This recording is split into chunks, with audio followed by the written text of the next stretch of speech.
Since the dawn of PC audio, Creative Sound Blaster brand has been the name for sound cards. They've had their ups, their downs along the way, but they never stop pushing forward. And today I've got their biggest, boldest and most powerful sound card ever, the Sound Blaster X7. And this one is even better than the regular version. Why? Because it's the limited edition. Let's dive right into the review.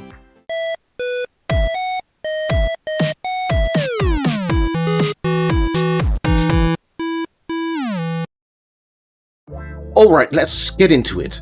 What does the biggest, baddest and boldest even mean? Well, it means Creative decided to throw everything but the kitchen sink into the external sound card. It's got Bluetooth, NFC, AptX LL, AAC, SBC, Dolby, a 100 watt amp, 24 bits 192 kHz, audio and a digital to analog converter with a massive 127 decibels signal to noise ratio. Oh, and swappable amps for you audiophiles out there. 5.1 surround sound, optical in and out, and of course a line in. What more could you want? Now let's break it all down, starting with the basics.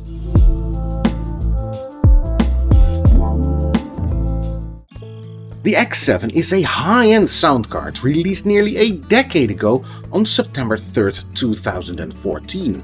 But this is the limited edition that I got here, released just a few months later, January 6th, 2015. The big difference? Power. The limited edition has a higher rated power adapter, 24 volts at 6 amps compared to the regular version's 2.9 amps. Translation: the limited edition can drive bigger speakers.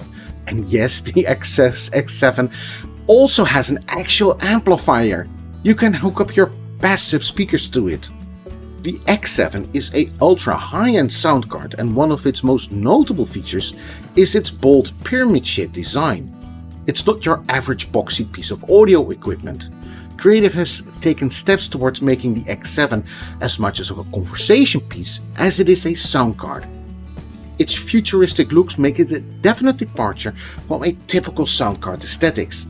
And while it might not appeal to everyone's liking, it is at least interesting, almost a sci-fi-ish vibe to your desk.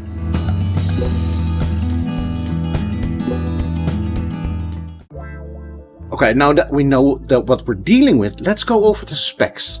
At the heart of the X7 is the SB-AXX1 DSP, which handles a wide range of inputs and outputs. Then there's the main digital to analog converter, the star of the show, the Burr Brown PCM1794, handling the front stereo channels. For all the other channels, Creative went with the lesser Burr Brown PCM1793. Not that the 1793 is bad. With a 130 decibels dynamic range, it's still great, but the 1794 pushes it up to all the way to 127 decibels. Oh, and the headphone amplifiers, we've got those too. The X7 used the TPA6120A2 for the headphones, a solid amp, well, that's pretty standard. For the speakers, it's got the TPA3116D2, which delivers 2 times 50 watts of Class D power. And now the part that gets audiophiles really excited. Swappable op-amps. Yup, you can swap them to fine-tune them to your personal audio experience. It's a bit of a rabbit hole, but with people tweaking their sound just to get it right just the way they like it. Now, I've done a couple of videos on swapping op-amps, so check them out if you want to go down that path.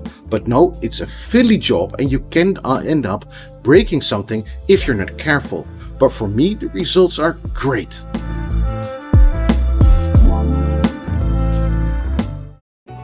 Let's talk about usability. Now, the Bluetooth pairing is easy, especially with the NFC. My phone instantly chose AptX as the best codec, and of the ones that the X7 can use, this is the best one. Now, I'm not going into the whole Bluetooth thing, I've done that a number of times already. Now, one thing that bugs me is the speaker selection. For some reason, the X7 is obsessed with using the front speakers, even when I just want to use my headphones and no speakers are even connected. Now, you can't switch between those on the device itself. You have to go into the driver interface to make that change. Now, come on, Creative. This is something that takes it away from the whole standalone principle. Now, as for the driver interface, it's very standard stuff, but with a new jacket. You've got your SPX Pro Studio with all your usual suspects: surround, crystallizer, bass, smart volume, dialogue plots, but honestly, they don't do much to improve audio quality. It's more of a fancy equalizer which adds some reverb.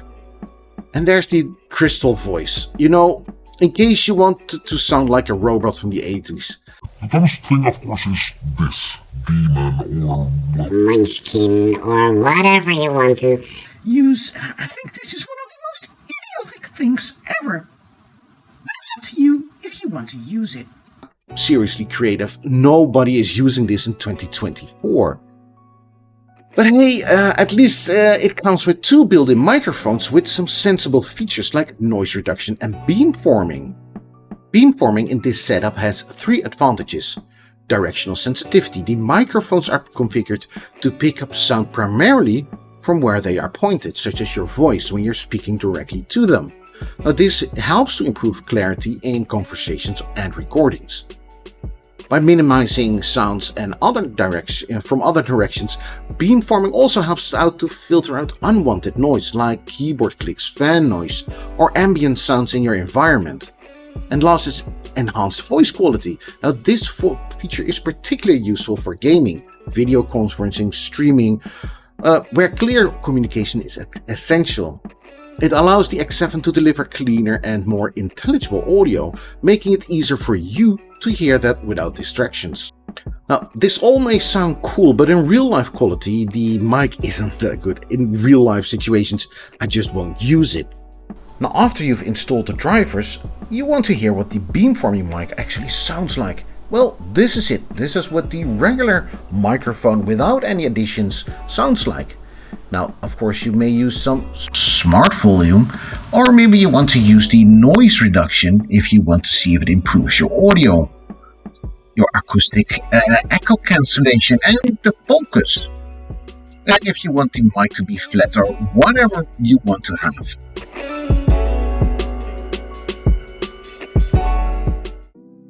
Now, when it comes to evaluating the X7 performance, real-world listening sessions are where the rubber meets the road. Now, during my tests, I used a variety of audio sources, from music to movies and even gaming, hoping to discover whether the X7 truly lives up to its high-end specifications. Despite being packed with impressive components, I found that the audio quality to be somewhat underwhelming. Well, it's not bad by any means, it just feels a bit average, lacking that inspiring clarity and punch that one might expect from a sound card of this caliber. It's like audio that's sitting in a comfortable chair, unsure whether to get excited or just to hang back. It's a bit sluggish, if you will. Many reviews tout the X7 as a superb audio solution, but I found that the reality doesn't quite match the hype. It sounds decent, but it doesn't quite evoke that wow factor. Perhaps it's showing its age, or maybe the marketing has painted a picture that the audio simply doesn't fulfill in 2024.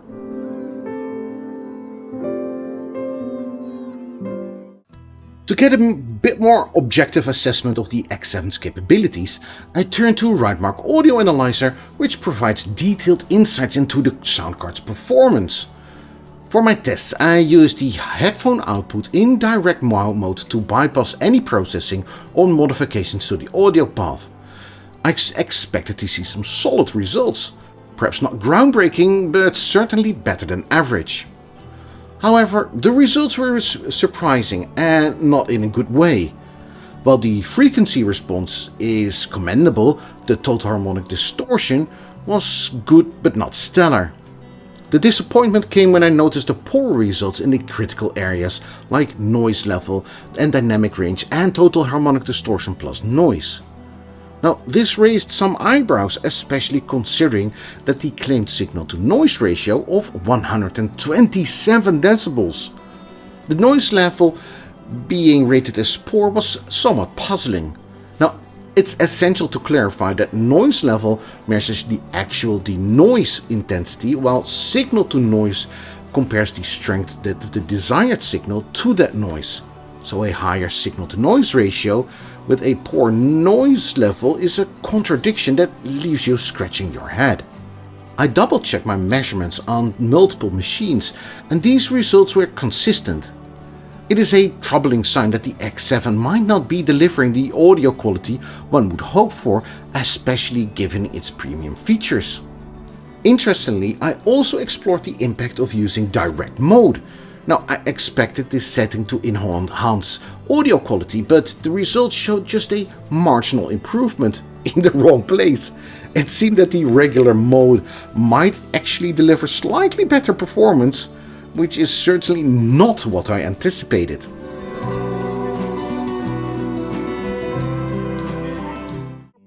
So, what do I ultimately think about the Sound Blaster X7? Well, it's sort of a mixed bag. On paper, this thing is packed with features that scream high-end audio gear. NFC pairing, Bluetooth with AptX, swappable opamps, a built-in amplifier for passive speakers, and the ability to push 24 bits and 192 kHz audio. For the feature set alone, it feels like a dream machine for anyone wanting flexibility and control of their audio setup. But here's the kicker. Despite all these features, the X7 doesn't quite live up to the hype where it truly matters. The audio quality. It's like the creative stuff, the X7 with all the bells and whistles, but when it comes to actual sound, it delivers an experience that's just okay. Not bad, again, but it wasn't remarkable either. It's like you've bought the latest sports car. Then you hit the gas, it feels like you're driving in a family sedan. Solid, reliable, but not the thrilling ride you'd expect. The listening sessions revealed a sound signature that lacks the sharpness and vitality that I was hoping for. It feels like it's coasting, not wanting to push itself beyond mediocrity. And Rightmark results echo this sentiment. The high noise levels, the less than stellar dynamic range were surprising, especially given the X7 specs and price point. Sure, okay, it's possible that the age has caught up with this once cutting-edge piece of tech, but in 2024 it's hard to justify spending on something that's more than average than exceptional. So, would I recommend the X7? Now, if you are looking for a jack-of-all-trades device to replace multiple components, it's worth considering, especially if you can find it at a good price. But if you're an audiophile chasing that next level sound experience, or a gamer looking for something better than the less than average onboard solutions, there are better options out there. And for those who just want to have a fancy headphone stand, well, you can probably find something cheaper with RGB lights. In the end, the X7 feels like a solid piece of nostalgia wrapped in modern conveniences, but it's starting to show its age. So unless you're a die-hard creative fan or love its quirky design, you might want to look somewhere else. Now that's it from me for today. Thank you for watching and I'd like to see you the next time. See you then, bye bye!